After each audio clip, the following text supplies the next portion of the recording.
1 step forward 2 steps backward എന്നാണ്. ഒരു step മുന്നോട്ട് വയ്ക്കുമ്പോൾ 2 സ്റ്റെപ്പ് പുറകോട്ട് വയ്ക്കണം. ആ ലെനിൻ്റെ അടവ് നയം CPM മനസ്സിലാക്കിയിരുന്നെങ്കിൽ ആ മഞ്ഞക്കുറ്റി അപ്പോൾ തന്നെ അവർ തന്നെ ഊരുമായിരുന്നു. ഒരു സ്റ്റെപ്പ് മുന്നോട്ട് വെച്ചുപോയി, 2 സ്റ്റെപ്പ് പുറന്നോട്ട് വെക്കണം. ആ മഞ്ഞക്കുറ്റി ഇപ്പോൾ നാട്ടിൽ ഊരിയില്ലേ? കമ്മ്യൂണിസ്റ്റ് മാനിഫെസ്റ്റോ വായിച്ചവർ എത്ര പേരുണ്ട് സാർ? ഇത് പാർട്ടി ക്ലാസ്സുകളിൽ നേതാക്കന്മാർ ഇപ്പോഴും ചോദിക്കണം, നിങ്ങൾ എത്ര പേര് വായിച്ചിട്ടുണ്ടെന്ന്. എല്ലാവരും വായിക്കണം. ബഹളം ഉണ്ടാക്കിയിട്ടൊന്നൊരു കാര്യമില്ല. കൂകി വിളിച്ചെന്ന് ഒരു രാജ്യത്തെ ഒരു സാമൂഹ്യ വ്യവസ്ഥ ഇതുവരെ മാറിയിട്ടില്ല കേട്ടോ. അതാണ് ഞാൻ പറഞ്ഞത്. 1 സ്റ്റെപ്പ് ഫോർവേഡ്, ഒരു സ്റ്റെപ്പ് മുന്നോട്ട് വെച്ചു. ആ സ്റ്റെപ്പ് ശരിയല്ലെങ്കിൽ 2 സ്റ്റെപ്പ് പുറത്തോട്ട് വെക്കണം. അതെല്ലാ പ്രസ്ഥാനങ്ങളും മനസ്സിലാക്കേണ്ട കാര്യമാണ് സാർ. ഇവിടെ ഈ പ്രസംഗത്തിൽ അദ്ദേഹം പൊതുജനാരോഗ്യ സംവിധാനം, ഊർജ്ജസ്വലമായ സാംസ്കാരിക ധാർമ്മികത, പ്രബുദ്ധമായ സമൂഹം തുടങ്ങിയ കാര്യങ്ങളെപ്പറ്റി പറയുന്നുണ്ട്. പക്ഷെ അടുത്ത കാലത്ത് അത് താഴ്ചയുടെ ലക്ഷണങ്ങൾ കാണിക്കുന്നത് പറയുന്നുണ്ട് സാർ. താഴ്ചയുടെ ലക്ഷണമല്ല, അത് പാതാളത്തോളം താന്നിരിക്കുകയാണ് കേരളത്തിൽ. അതിവിടുത്തെ തത്വചിന്തകന്മാരും ബുദ്ധിജീവികളും മനസ്സിലാക്കുന്നില്ല. കാരണം ബുദ്ധിജീവികളിൽ ഭൂരിപക്ഷവും രാഷ്ട്രീയമായ പാർട്ടികളുടെ കാല് തക്കി എന്തെങ്കിലും കാര്യം സാധിക്കാൻ നടക്കുന്നവരാണ്.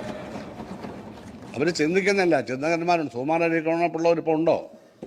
സാനുമാസ്റ്റർ പോലുള്ളവരുണ്ടോ? ഇപ്പോൾ ഇവരാരും ഇപ്പോൾ ഇല്ലല്ലോ. അതെല്ലാം ഞങ്ങളെല്ലാം ഇടതുപക്ഷക്കാർ പ്രത്യേകിച്ച് ബഹുമാനിച്ചിരുന്നവരാണ് അവരെ എല്ലാവരെയും. അപ്പോൾ എന്തെങ്കിലും പറഞ്ഞിട്ട് കാര്യമില്ല സാർ. മഹാനായിട്ടുള്ള നമ്മുടെ കവി നേരെ പ്രസാദ് പറഞ്ഞല്ലോ, വയലാറിൻ്റെ സന്തതിയായ വയലാർ രാമവർമ്മയുടെ ഒരു കവിതയിൽ പറയുന്നുണ്ട്, മാനവധർമ്മം വിളംബരം ചെയ്യുന്ന മാവേലി നാടിൻ മധുര സ്വപ്നങ്ങളെ നീതിശാസ്ത്രങ്ങൾ തിരുത്തിക്കുറിക്കുവാൻ നീളെ തുടിക്കും പ്രതിജ്ഞാകുലങ്ങളെ. വിദ്യാർത്ഥികളെ പറ്റിയാണ്, യുവതലമുറയെ പറ്റിയാണ്. അങ്ങനെ യുവതലമുറയുണ്ടോ ഇപ്പോൾ ഇവിടെ? ഈ കേരളത്തിലെ കലാലയങ്ങൾ അങ്ങനെ യുവതലമുറയുണ്ടോ? നമ്മളൊക്കെ പഠിക്കുമ്പോൾ ഉണ്ടായിരുന്നു. എൻ്റെ സഹപാഠിയല്ലേ ലോ കോളേജിലെ ബാലഗോപാൽ പഠിച്ച കാലത്തും ഉണ്ടായിരുന്നു. ഇപ്പോൾ ഉണ്ടോ? എവിടെ?